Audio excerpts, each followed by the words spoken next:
In the still of the night? In the still of the night, indeed. That's how it goes, right? That is how it goes. Are we... We are live. Up and running, and it is Tuesday. Hi, everybody. It's Tuesday. Unfiltered marriage. It is unfiltered marriage. And it's Tuesday. Correct. Which is good, that we know what day it is. Being in the pandemic and this stay in your house, social distancing, I sometimes forget what day it is. Yes. I get kind of just wrapped around, when is it Tuesday? Exactly. The best day of the week. Is it? Why? Because it's Superugly and Unfiltered Marriage Day. That's why. I love that. I love that that's incorporated into the day. The one thing that's kept me sane over the years was Tuesday nights. A true story. When we have all these things going on, we just needed a place. It's my therapy. It's a platform. It's my therapy. I release a lot of anger, frustration, rage. Right. I get a lot of shit out here. Which is great. Yeah. And we need to have some type of outlet. Yeah. Hey, guys, it's me, Jess, and I'm here at Rocky, of course, the most amazing co-host. And we are just ourselves tonight, which is just as good because we got some things we're going to talk about tonight. Oh, are we? Well, I want to start off by just throwing this into the moment. You know, everybody has a way they do things, a way they think, a way they speak, a way they are. And we all, as human beings, like to go, oh, my God, look at that one. Oh, my God, look at this one. But in reality, our reflection is what we are looking at. Like, I don't like this about her. And I go, oh, my God, that's so my problem. Yeah.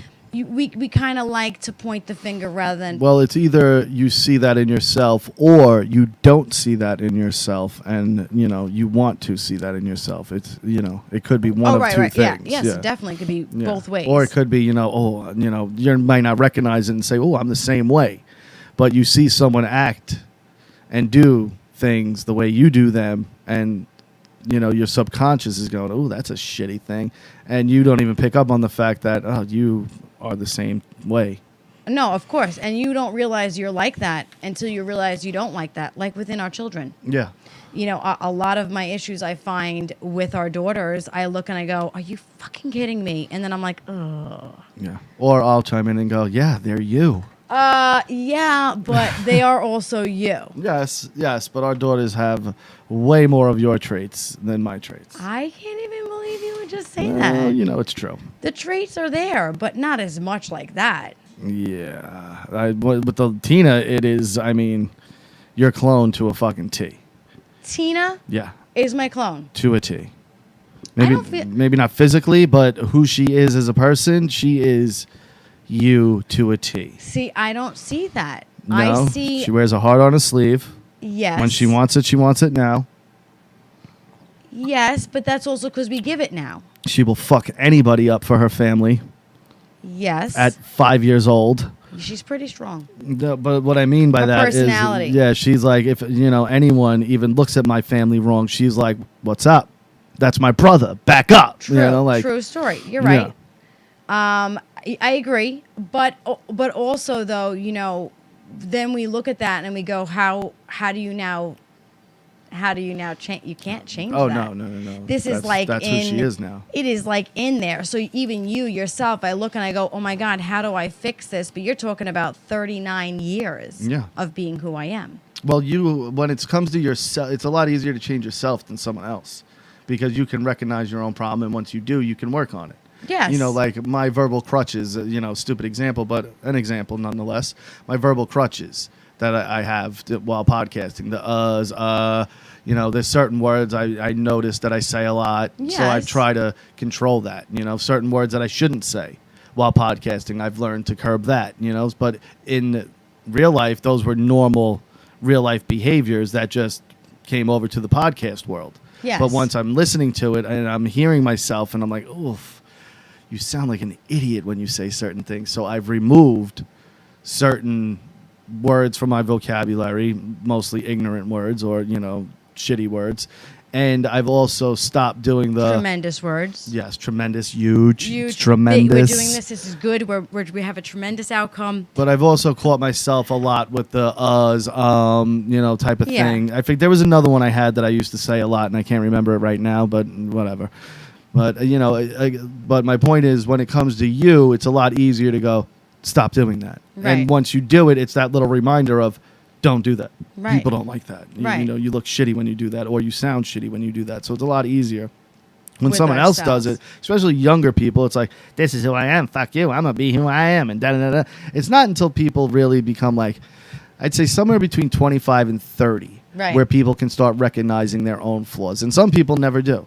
But I've come to learn that it's typically you're not going to get anybody to really take a look at themselves until they hit about 25, 30. And mostly, and this goes for a lot of things, mostly it's not going to happen until you live on your own. Well, not just live on your No, own, but but also life experience, like Yes. pain, struggle. But I think the those living on the own things. thing is such a huge stepping stone in life, because you're no longer have that umbrella of, well, mom's going to be home to take care of it, or mom's going to be Right. there to do this, or dad's going to be there. Now you have to do it yourself. Yeah, you could still go to mom and dad's and get it And done, say, please help. but you don't want to, or you shouldn't want to once you're gone. Like, once you're out, be out. Right. You shouldn't be like, oh, well, I can. No, there's no going back. Right. Once you're out, you should be out. There's no matter what you got to do, you stay out. And I think, like, once I did that, it was a lot easier to start recognizing things and seeing faults in myself, where I was like, well, that's kind of a shitty characteristic. Right, which I want to, it's easier said than done when people go, oh, product. Sorry. It's like really just bothering me. They say, oh, product of your environment. You behave like where you come from or whatever. And I feel like, yes, there is product of your environment. You are where you come from. However, as we grow up into adults, we have the option to work on ourselves and change. We don't have to be the product of our environment. We don't have to be what we don't want to be. There are traits that I have taken from my parents, and then there are traits that I said, thank God I'm not that way. Yeah. Because we don't want to repeat or be what we didn't like as kids. We didn't want, you know what I'm saying? But you had those examples, like someone like me. I really didn't have much parental guidance. Like, my father passed away early, so I had no male guidance or male figure to be like, oh, this is how. I had to figure that out on my own. Good job, might I add. Well, but with my mother, she worked. Right. And by the time I was 12, she got home at 5. I'm out. Like, I was out. I didn't come home until, even at 12, I came home, let's say 9, 10 o'clock. Right. And then once I hit 14, 15, 16, it was, I came home and she was almost lights out, sitting on the couch, pretty much passed out, if not passed out, which Right. thank God, because most of the time I came in, I was pretty fucked up, and I didn't want to have to look my Thank mother. God she didn't know that. Yeah, she did. Hope she's not But, listening. but even then, like, I would walk in and be like, oh, please don't have to look at her, because then I have to look at her in the eyes. She knows I'm fucked up, and I know it disappoints her. Right. Like, it always bothered me that, she would see that and be like, But even now as an adult that you feel like that, which is pretty beautiful that you feel like that with your mom, like, oh my God, I don't want my mom to think any type of way of me. That's because you're a good man and you have a good conscience. Like, that's your mom. You don't want your mom to think that way of you. well, of course not. And I respect the shit out of my mother. Of She course. raised 2 men, by herself. Yes. So, I look at that and go, that's one of the strongest, if not the strongest person I know in my life. Absolutely. So- And I think that's great. Like, again, so we take though what we should or want to. Some people will repeat cycles, some people will be who they are, but in our children and in our lives now, I will look and say, you know what? I need to work on this. I need to work on this. They're just children, and they are moldable and influenced easy, and you have to realize, I guess, like, what kind of dependence they have on you mentally, because this is everything. Yeah. Yeah. In the growth in our lives, we come through situations and people and things where we go, how do I react to this? What do I say to that? How do I be like this? Or you just react. I have worked on for a very long time my knee-jerk reaction to respond before I actually process what's happening. No filter is what I call it. And I work on that so much where things will come and I go, wait a minute, sit on it for a second. Let's talk, let's think, let's breathe. I'd like to take partial credit for that. You have there's a lot of change in my life that has to do with you. And that includes my growth. Like, I think that when we started talking and dating, you had a messy situation, and I may not have had as much baggage, but I had a lot of emotional baggage and a lot of things that I need to work on. It took us being together, being two contributing and communicative and well, we brought out compromising people. We brought out the better our sides. traits. Like you, I was the opposite of you. Like you Yes, were like, yes, full steam. As soon as it happens, we need to do it now, and it needs to be. And I was, well, I'm not ready now because I'm pissed off and I'm not thinking clearly. So give me a minute and let me think clearly.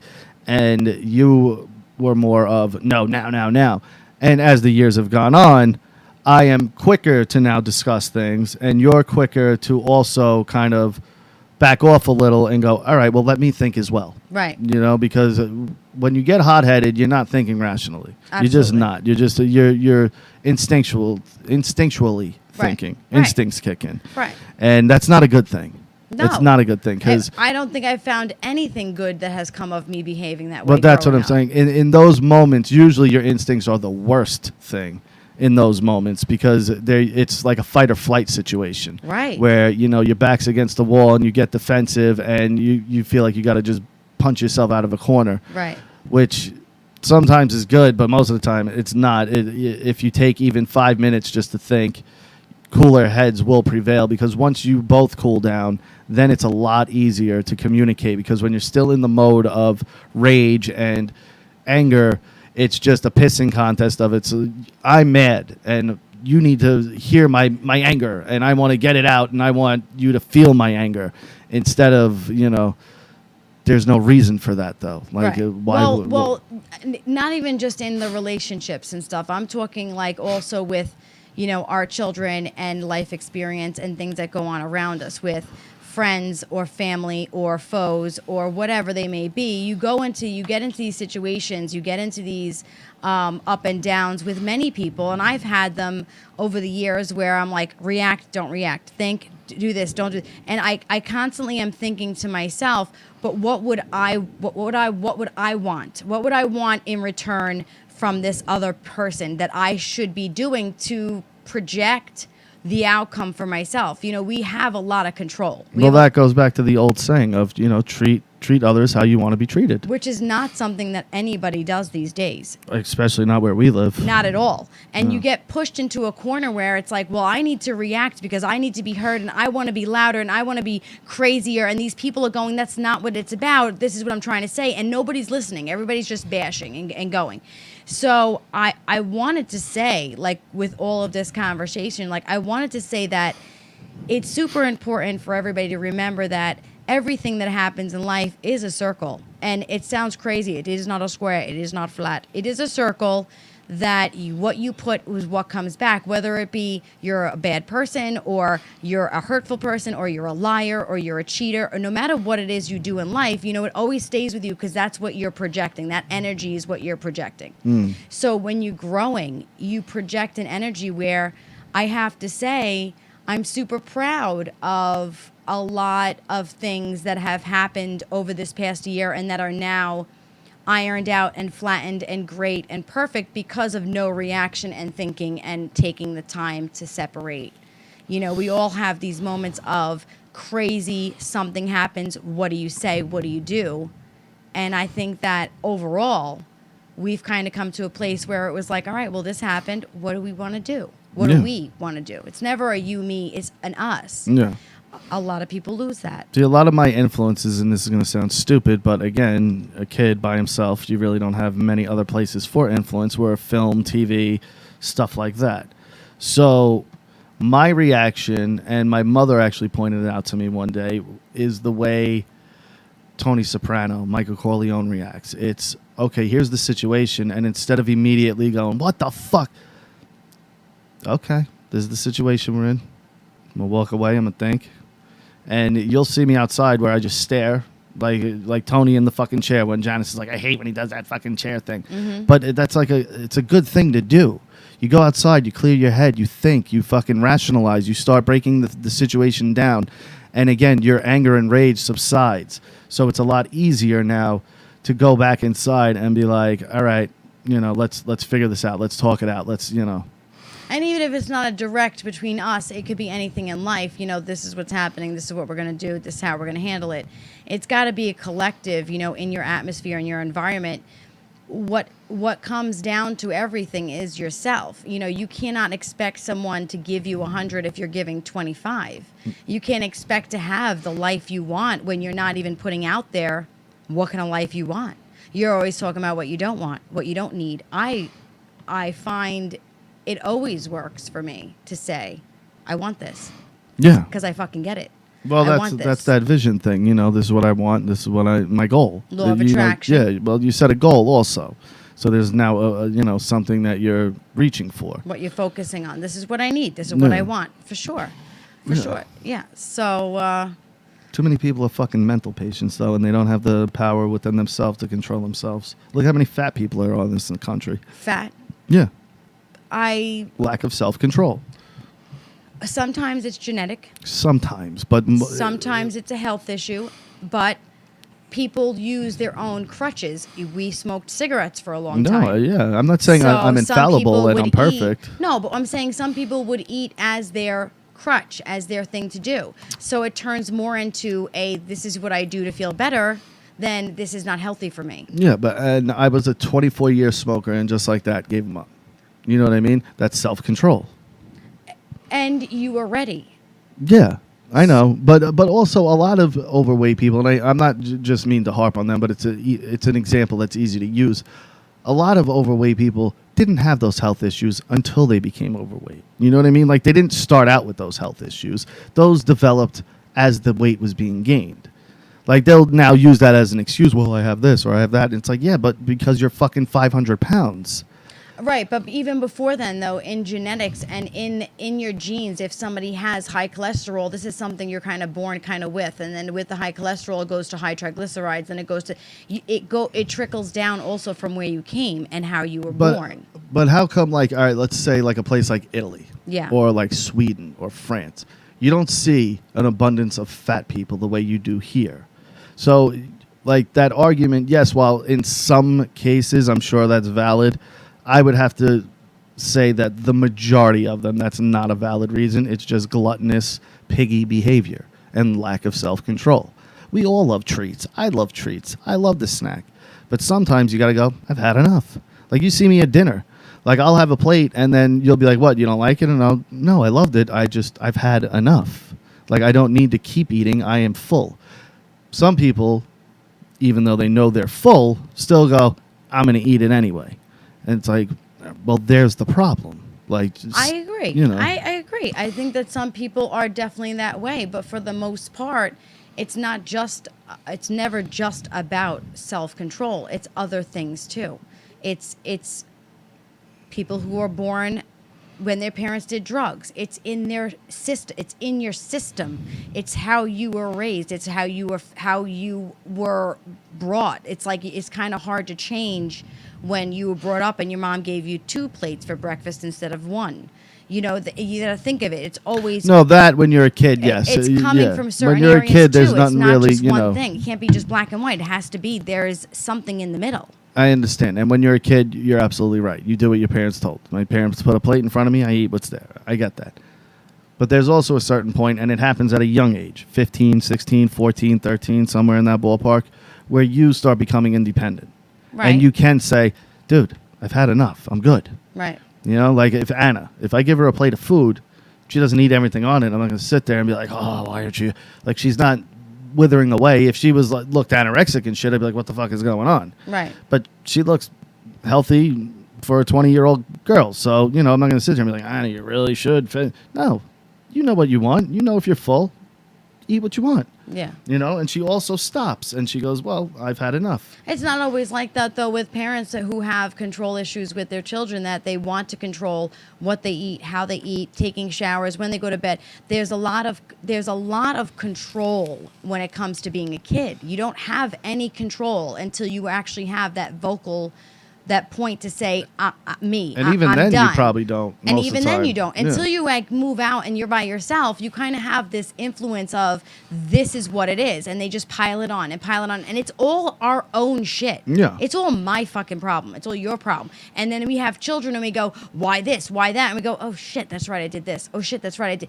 We have to realize as people that our littles, our babies, and even kids that we see out in the street are learning from us and from our pet peeves. I have an insane cleaning issue, and I will clean. Well, I have worked on it, so I have gotten a lot better, but I would clean from the minute I woke up before I even had coffee, and then I'd have coffee, and then I would clean more, and then I'd have breakfast, but it was cleaning that came first. And now my daughter, who's 20, will wake up and start to wash dishes, and I'm like, don't you want to go wash your face and have breakfast? And she's like, yeah, but the dishes are here and it's bothering me. I now notice my issue with cleaning and my insane anxiety of cleaning has now brushed off into my daughter. Not that it's a horrible thing to want to clean, but that's the last thing I want her to do when she wakes up. Bitch, go to the bathroom, go wash your face, chill out. The dishes will be here when you're done. I appreciate the help.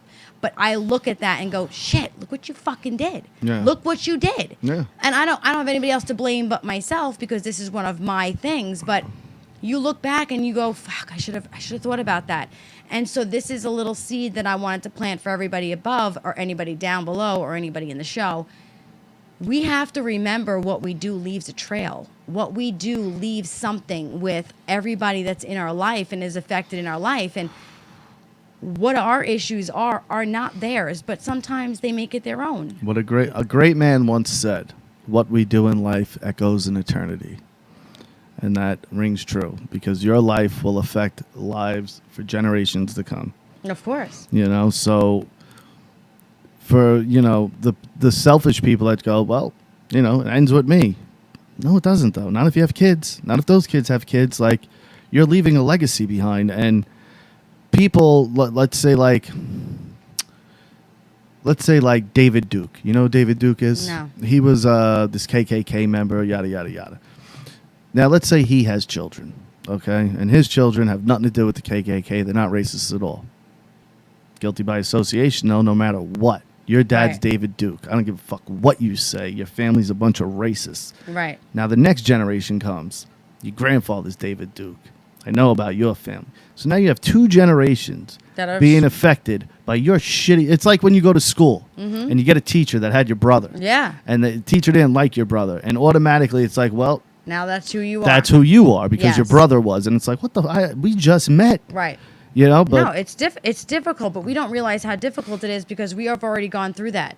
And we've already passed that, and now we're in who we are. And now these younger and our children are coming up with these drag-ons of whatever we had or whatever we feel.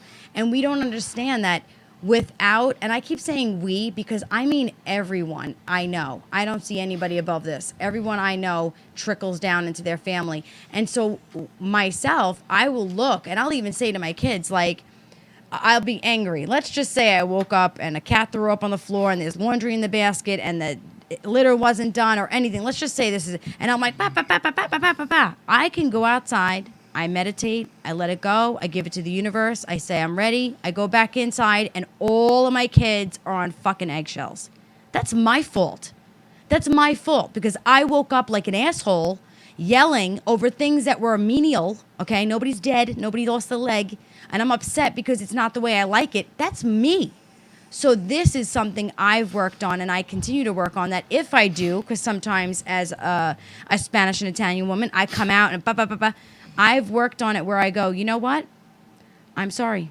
That was not your fault. And I apologize for doing the way I did or speaking the way I did because nobody asks to wake up with someone going, who the fuck wants that? And I think children contribute to that. And I think you go either one of two ways. You either go the way that you went, where it's like, first of all, I don't want them to be in this type of environment where someone's always yelling or mad and they got to feel like they're walking on eggshells in their own house. Like, no one wants to live like that, especially not children. No. And then, the other way is the bad way, where it's like, I don't give a fuck them, and I'm going to do what I want. And if they walk on eggshells, oh, fucking well. And that's a horrible way to come up as a kid because you don't know what turn is going to be the fucking thing that sets off mom or dad that now the house is in fucking shambles, things are being thrown, everyone's yelling, slamming doors, screaming, and I'm an yelling. 8-year-old kid hiding under my bed because what the fuck? Like, what do I know? Right. I don't understand any of this. I just hear yelling and I'm scared shitless. Right. And it gets into like a vicious cycle. So, in my cycle with my, oh my God, everything works out for me and I'm going to pray and things are great. And I say thank you to the Lord for my life and I'm grateful for everything, gratitude beyond. When it comes to my house, I need to take responsibility for my behavior and my mouth and the way that I act, because now my children who are growing up are looking, going, well, mom says the garbage isn't out on time, then we're fucked up. So now I'm a fucked up asshole because I didn't throw the garbage out, which is not what I say. And I never talk to my children that way. I'm using an example. You get to a point where you're like, this is who I am. This is who I will do this. I will do this. And then your kids grow up with this in their head. And Well, they also see it as something that's okay. Also. Right. Yeah. Because that's how my mom runs a house, is the way that it is. I grew up in a very different household, I didn't have my mom as a disciplinary. My dad was. And I didn't really deal with my mom as much as I dealt with my dad. And I always felt that was a little off. Not that my parents were bad, because I had great fucking parents, okay? I would do anything to have my father with us today. I love that man. However... It should be a unit, though. However, it is not just about me. It's about me, my 3 children, my husband, my animals, and every dynamic that goes on in this house. I can't just walk around and go, well, when I was little, my dad yelled at me. Yeah, you don't know what I went through. Yeah. Well, it's like, all right, I'm sorry you went through that, but why do we have to now live through it? Exactly. And that's not the way that I feel things should go. Like, and even when I talk with my mom now, and she's like, and I wish I did this and I do that. And I'm like, Mom, please. I got 2 legs. I got fucking 10 fingers. I'm alive. My kids are healthy. I don't care what you did when I was 4. I don't care. I left that alone a long time ago. I don't recap my childhood, but I use my childhood to be a better parent, to be a better person. I remember my mother recently, like a year or 2 ago. Remember she called me and she told me something that she never told me? Yes. And she was like, I've held this on for years. And I felt so, and I was like, Ma, there was no, like, for 30-something years, my mother held on to something, and I was like, there was all you had to do was bring it up, and I would have told you no reason to fucking hold on to that at all. But she, for one, didn't want to approach the situation, and for 2, I guess, just felt whatever she felt, but, all she had to do was just talk to me, and I would be like, yeah, there's no reason for you to harbor this type of shit, and, now I hope in her head, she's like, good, that's released. Well, for in years on, we think of it. And we will rip ourselves apart. And I will even sometimes go, oh, my God, do you remember that time I yelled at Valentina? And you're like, shut the fuck up. You're a great mother. We have to, when we're learning and we're doing these things to be better and we're working on ourselves, we have to then let those go. See, the thing is, too, like, we don't give our kids enough credit. Like, you'll sit there and yell at your child, and you think they just fuck off and are like, whatever, fuck mom and dad. And they probably do. But I know myself, only speaking from personal experience, I did feel bad that I had to get my parent there. I had to get my mother there. Yes. I did feel bad that she had to scream and come. Like, I never sat there and was like, boy, is she wrong. Right. Disappointment is 9 out of 10 times it was, no, you deserve that. In my head, I'm not saying that. Looking back now, I go, yeah, you probably deserved it. But at the time, there's that feeling, though, of I know what I did was wrong. Right. Like, maybe you don't care at the time, and you do, but it's a different type of caring where it's like you can kind of brush it off. But you still had that feeling of, I know. I hated that. It was wrong. Like, but I want to do me, Right. You're very selfish as a child. You really are. It's all about me. Well, that's great, and that's an amazing way to be when you're in a place in your life that you can think of just yourself. But in all aspects in a family, that's just not the way it works. See, but you grew up with a lot of siblings. Like, my brother and me didn't get along at all. And, our relationship today is it is what it is. I don't dislike my brother, but I'm also not quick to pick up the phone and be like, hey, let's hang out. Right. I don't forget very easily our relationship prior to us being adults. But I also, look at myself and go, well, you were alone most of the time. Right. Like, so you always had someone to maybe bounce off of, or at least hide with, or Right. whatever the case may be. Where with me, everything was on me. So my selfishness, it's not justified, but it's more understandable because it's like, well, you're on your own. You had to Right. fend for yourself. You know, mom wasn't really around, dad wasn't around, and everything, you know, that makes my world at least be happy is dependent on me. Right. So fuck it. And then I had that mentality forever. You know that. I was like, fuck everyone. I don't give a fuck about nobody else.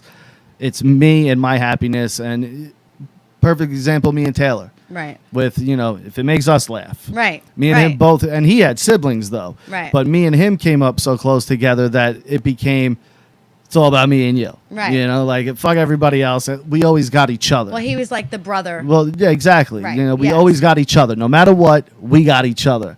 So, and that mentality of, hey, made us laugh, no matter what it was, no matter how horrible or what we did, made us laugh, was that selfish mentality I'm talking about, because it's about me. Right. And then once I had Lewis, everything changed. Like, once he came into the picture, it was like, nah, it's all about him. Right. It wasn't even a thought about, you know, what I'm doing. Right. I just have to make sure he's good. And then the rest of the kids, you and everything comes following suit.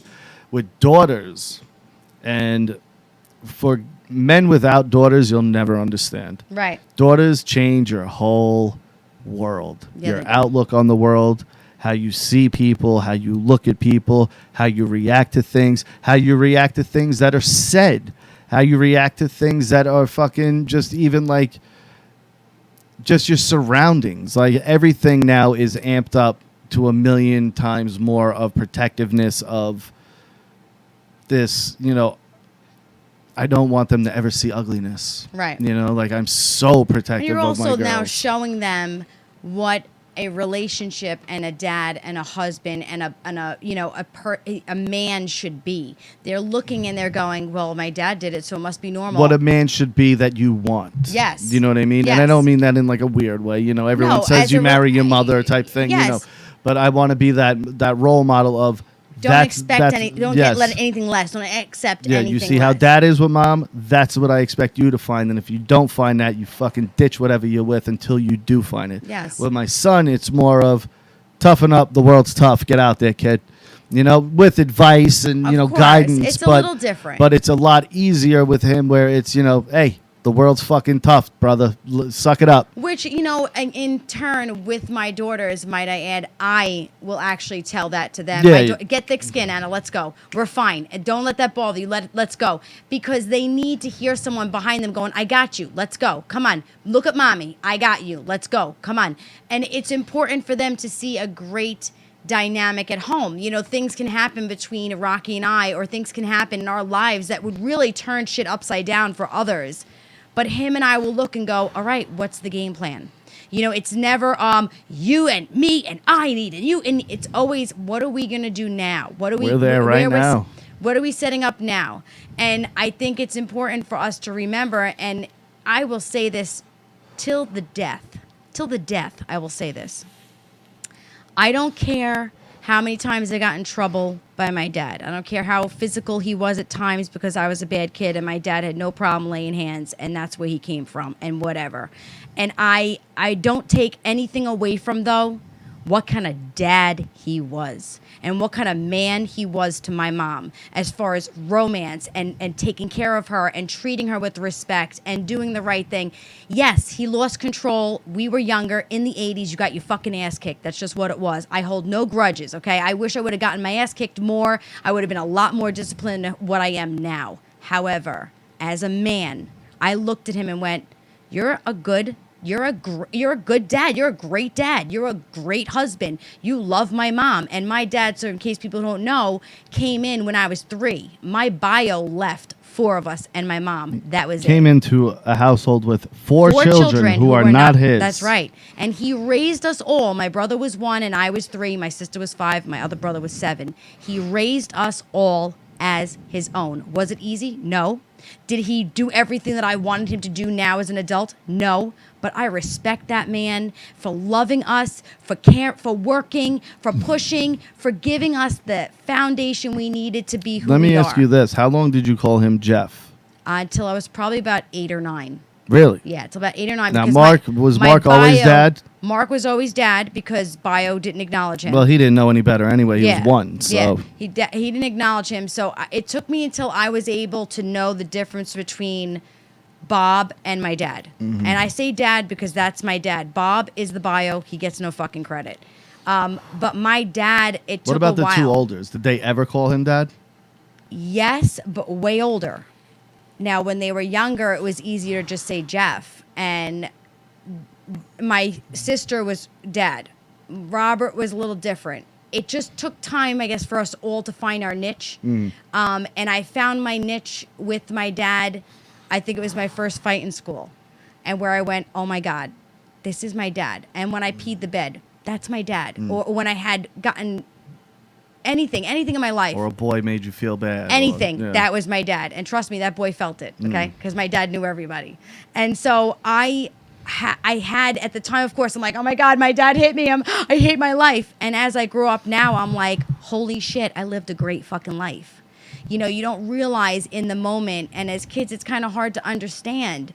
But now I look back and I go, I'm learning from here. I'm learning from here. Every aspect of my life, I'm learning from what kind of dad he was. And was he perfect? No. Was my mom perfect? No. But I am so fucking glad that I was born to them. I really am. And I'm so glad my bio was who he was because I got the best dad out of it. And you think of that now, and it's hard when you're kids, and we don't remember, we don't think about how hard it was as a kid. We're just, this is what you do, and this is who I am, and this is what you do. And we forget, like, as a kid, you're like, shit. I'm just a kid. I just want to play outside. Yeah. Like, I'm sorry, I broke my own toy. It was an accident. You don't realize, like, it's just so small. It's so small. And now we look and go, oh, shit. You know? Well, there was this example Louis C.K. made that always stuck with me that kind of explained the parent-child dynamic. And he uses a balloon as an example. And he says, you know, you get your kid a balloon, kid has it, accidentally lets it go, kid loses his mind. Right? Fucking my balloon, fuck, right. And crying, and I want my balloon, and you know, as the parent, you go, it's a fucking balloon, but chill the fuck, it's just a goddamn balloon. What are you? And Louis goes, okay, now take your wallet and tie it to that balloon, and that balloon now is flying away. Right. He goes, how are you gonna react? Yeah. Probably like that kid, right? He's like, so understand their world. Yes, to you it's just a balloon, but to them it's a balloon with their wallet tied to it. Yes. That balloon was everything to them at that moment, and you have to sometimes sit back and go, they are children. You need to remember being a kid, and you know, being how important even the most trivial things were to children. That to you as an adult, you're like, I'll fucking buy 30 more balloons. Who gives a shit? Right, we got a whole fucking bag. It's not a matter of the 30 balloons you can buy now. It's the balloon that I lost. Right. That's the problem. And that's the truth, you know, and I try to keep that in mind, you know, as I parent and as I go through different trials and errors. You know, we have a 20-year-old, a 10-year-old, and a 5-year-old. So our age gaps and personalities between the three are so crazy. But we try, especially myself, we try to put ourselves where they are. You know, my 5-year-old is now in a phase where every morning at 4 or 5 o'clock in the morning, she comes in the room and says, Mommy, can you sleep with me? And now you're talking about 5 in the morning. I'm already exhausted because we went to bed at like 1. But instead of me going, get in your fucking room and go to fucking bed, I look at her and I go, sure. And I grab my water and I trek in her room and I get 2 more hours of sleep. But that moment where I used to be, are you kidding me? I want to fucking sleep and I'm tired. I now go, how long is she going to actually want me to sleep with her? How long is she actually going to want me to be right there next to her, with her? You know, like how long? I can't think the way that I would because I'm tired. Why? Because I stayed up late to play video games with my husband? No, I need to get up and just appreciate. I mean, she cuddles, she snuggles so good. We have such a great... Well, also because you don't get this time back. No, we don't. And there's going to be one day, and I use and I tell my kids this example because the only one I can still pick up is my littlest daughter, and I told her recently, and I've told it to my son when he was a little younger, and I go, there's going to come a day, and neither one of us will know it, but there'll be a day where it'll be the last time I pick you up, like that day will come, and you know, I mean like pick you up like the way we do now. As Right, you're a kid, 'cause I they're always young, they're hold light. you. You know, there might be a day where we're in the pool and I pick you up, but I Yeah. mean like pick you up and embrace and hold and hug and Yes. you know, and it. I don't remember the last time it happened with my son, but there was a last time. You Right. know, like I don't pick up Lewis. He's a fucking almost 11 years old. He's Right. a big kid. For me to pick him up, that'd be fucking weird. Be like, And hey, come here. Pick me You up. know? Well, Valentina even still will say, "Mommy, pick me up." She's 5. She's 40 pounds, and after a while, I mean, my arms. She's not light, and I. But you're small too. Like yeah, you're, and I'll say to her, like, "Baby, you're hurting me. My knees, my legs. You know, I'm gonna be 40 next year. Not that I'm old. I'm still a spring chicken. However." She's getting big, and I've had enough, and I'm like, shit, like you're getting bigger, and she don't get it. So we lay in bed, and I'll look at her, and I'll play with her hair, and I smell her, and I just feel her, and she cuddles and sticks her feet behind the back of my knees. I remember laying in bed and going, I need to appreciate this, and in 5 years, she's not going to want me in her bed. So let me do it now. in 5 years, she's not going to want you around at all. It's true, and I want to appreciate and embrace this moment. I don't remember as a kid really cuddling like that with my mom, and I'm not saying it's because she was bad. My mom worked 4 jobs just for us to have food on the table. So she wasn't home a lot like that at night, and my brother was watching me or my dad or whatever, and it was different, and I just love it so much, and I appreciate it. Here's my gratitude. Like, I'm very grateful that I have my 3 amazing children, but my daughter, who is still so innocent and so cute and so young, that I get to cuddle with her. There'll be moments where, you know, I'm just laying with her in her bed and we're watching whatever the hell she's watching. And I look at her and I go, can you please just not grow up? Can you just stay right here? You know, because not only is it a reminder of I'm getting older, but She's our last. she's so sweet and innocent. And you just want them to stay that way because it's just, I don't know. Like, you just look at them and you're like, fuck, you're going to grow up and you're going to be like a person. And, you know, that's great. And I love it. You know, I'm not saying that, you know, I don't want them to. But as a parent, especially when it's our last, you know, baby, we're not going to have any more babies. This is it. Yeah. And you look and she's growing up and she's becoming this little girl into a woman. And you're just like, no, slow down. And she's so quick to grow up because her sister's 20 and she watches her sister and she idolizes her sister and wants to do everything her sister does. So Which it's like, luckily, she's a good girl. yeah. So But, you know, she's- the makeup and certain things where I'm like, slow down. Yeah, give it some Like, time. I'm like, please don't grow up so fucking fast. Like, I grew up too fast. And I look back on it and go, it made me who I am today. But I also look back sometimes and go, I didn't have a childhood. I regret not going away to college. Like, there's things that I look at and go, like, you didn't experience life. to the fullest. Yeah, like, my life was, you went to high school. After high school, you worked. And that was it. Yeah. And then I had a family. And, you know, and I'm not pitying myself. I had a fucking amazing time during my 20s. And, you know, I had a much better time than most people will ever have in 5 lifetimes.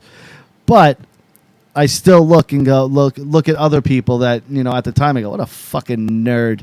Like, look at you hanging out with drinking Cokes and having these little gatherings at some fucking, and I'm like, I'm going to a keg party, you fucking nerds. Like, get the fuck out of here. But now looking back on it, I'm kind of envious of those people and go, I wish I just kind of had that normal upbringing, like that Right. normal fucking thing. Because you've all heard it before, but me, my cousin, a handful of people, not even Jared, I think. Yeah. And that's really it. We went from 12 to 18, and that was it. Real There was fast. no in between because we were 12-year-olds hanging out with 15 to 20-year-olds. Yeah. And it wasn't like we looked up to them like, we want to be you. It's just we had to adapt to our environment. So now I can't act like a fucking little 12-year-old around Yeah.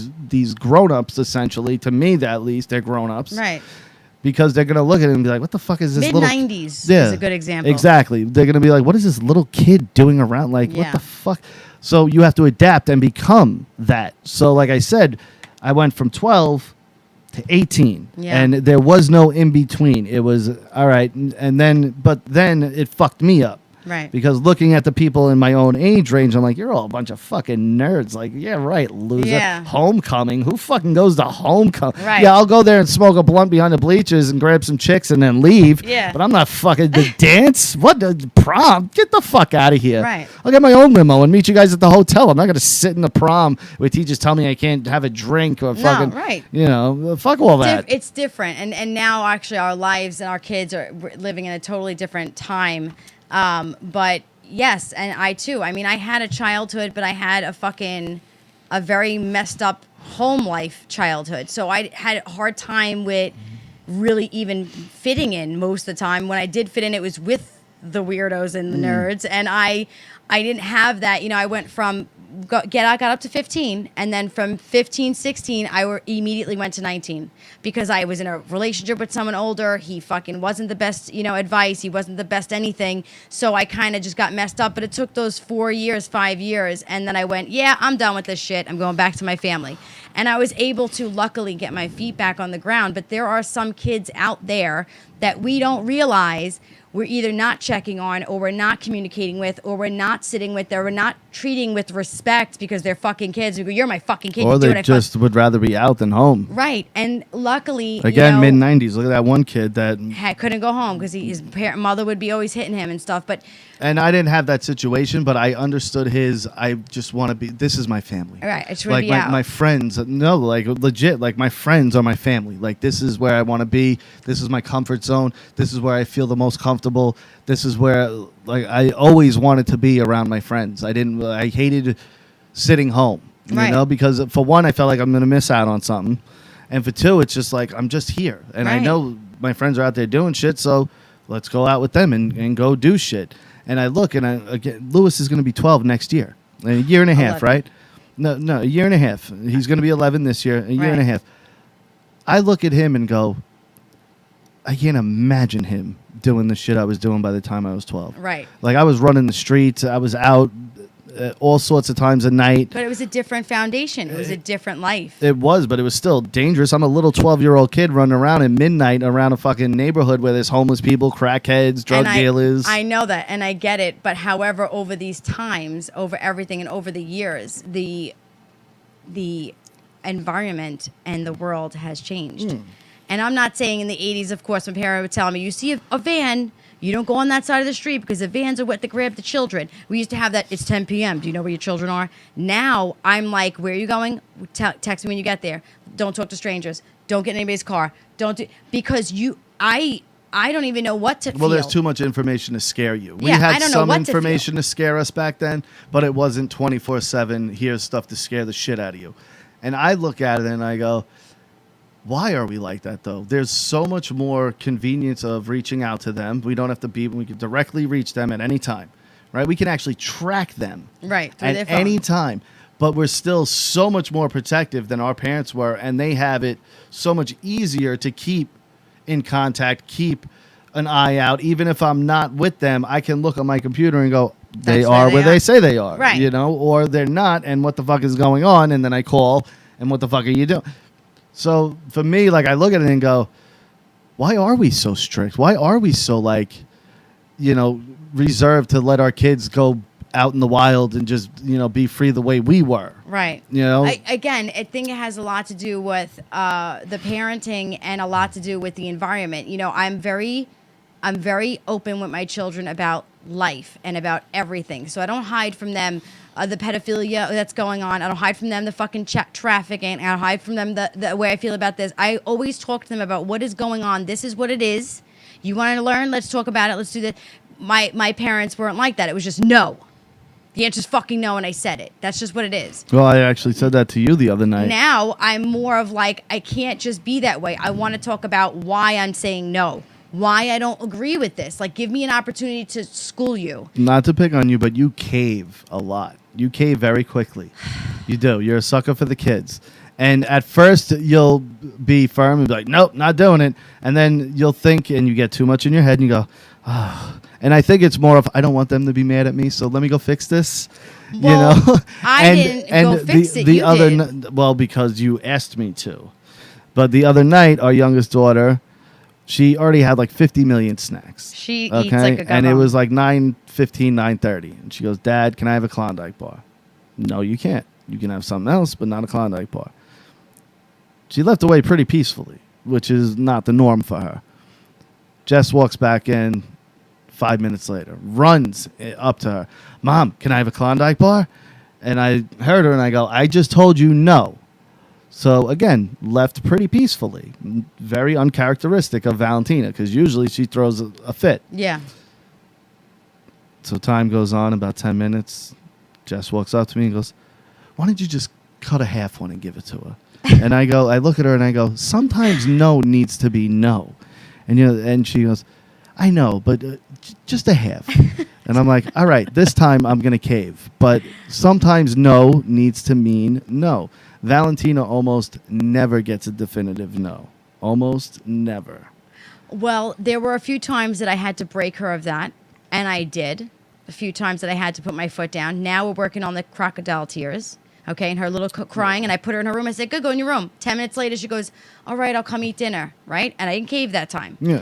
There are times I put my foot down. This was just a Klondike bar, and I was just like, But she's learning been a with good me girl, because my kids, even with my son, crocodile tears, any tears, honestly, I'm like, I don't give a fuck. Like crying gets to me. Cry Doesn't all you get to want. Rocky. My son, one time, I remember he was on the floor, stretched out, Screaming. pounding, and I just looked at him and I literally stepped over him and went to go do whatever the hell I was going to do and just completely ignored him.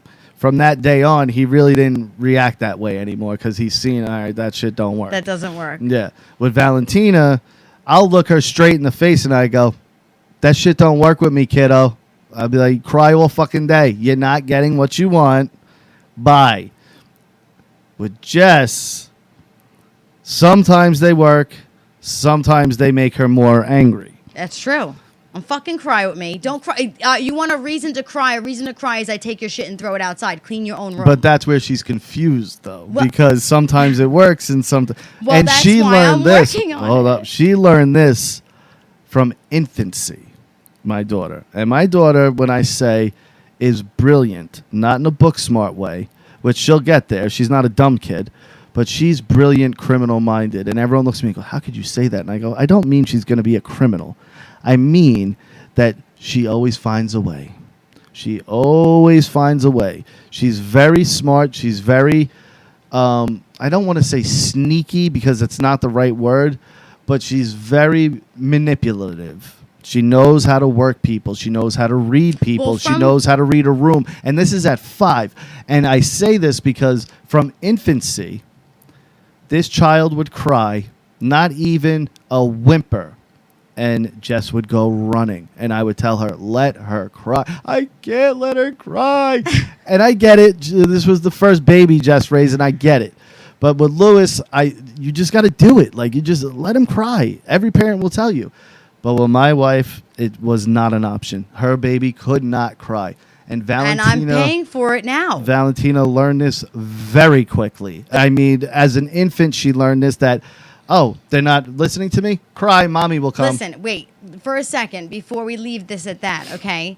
I was a home mom breastfeeding for almost 2 years, my daughter, and I felt what kind of mother would sit on the couch and twiddle her thumbs while her baby was crying in the fucking bouncy chair. Get the fuck up and pick that baby up. That's how I felt. I always felt like, why would I sit here and let her just cry? That's me being fucking lazy. Get up and pick her up. And that was one of my issues I dealt with growing with her. And after the breastfeeding stopped and she got a little bit bigger, I was getting a little tougher. And now she's 5. And I'll look at her and go, crying's not going to fucking work. So why don't you go collect yourself, wipe your face, and come back and talk to me. And she can turn it on instantly. On and off. She'll cry and stop immediately, no problem. But it took me till 5. I always felt like she's an infant. I don't know if she's got gas. I don't know if she's got a shit. I don't know if she's got to throw up. I don't know if she feels uncomfortable. She's sweating. Whatever it is, I should get the fuck up and pick her up. I was not about crying it out.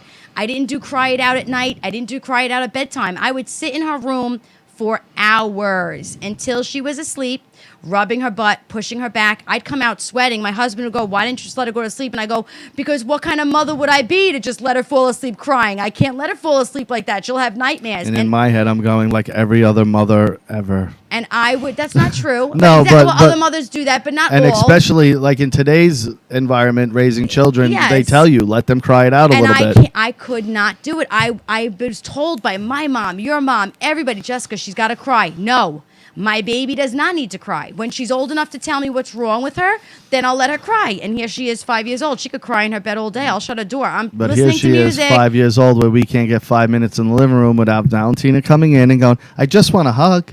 Yeah, because I just I'm want a affectionate. hug. And again, No, though, it's now that she is, the umbilical cord still hasn't been cut. That's listen, what that is. When she wants to cut it, then I'm going to have to grasp the fact that I have no baby and I can't have any babies anymore. Yeah. Okay. So I'm going to have to come to terms at that point, like she doesn't need me. And maybe I like to be needed and maybe it's my last time. So I'm giving it my all. But I feel anybody makes her cry, I want to know why. No, and I get that's that nurture thing in mothers, and I understand that. Dads are more of get out in the world, and the world's a tough place, but hopefully I raised you right where you'll be able to survive. Dads have more of that, like I want to see you become something, Right. where mothers are, "You're my baby. No, stay here with me forever. Don't ever leave me." I keep telling her, when are you going to find a place? Go get a job. She's like, "Mom, I'm 5. I'm never leaving," But the truth is, it's difficult. And with each kid, it's different because their emotions are different. Their lives are different. The way they feel is different. My whole focus point, though, on this show tonight was that, instead of us projecting and looking out into the world at everything that's wrong, we should take a little time into looking at ourselves and working more on ourselves and who we are as people for our children and for the rest of the world and for our spouses. And remember, how you feel about yourself is how other people will see you because you project that energy. And I'm working forever on being a better person. Even if I think I'm great, I always want to be better and help more and be more spiritual and loving and accepting. Well, I think if you're not working on yourself, I don't care if you're fucking 15 or you're 80, you're not doing what you should be doing. Like to sit there and be like, "Well, no, I'm perfect."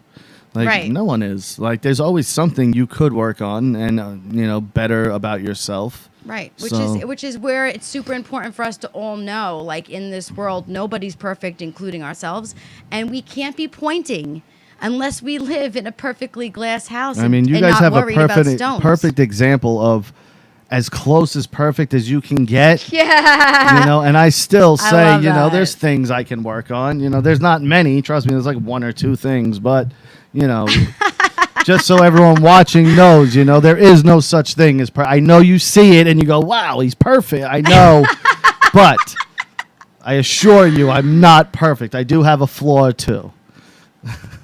we're gonna round it up at that.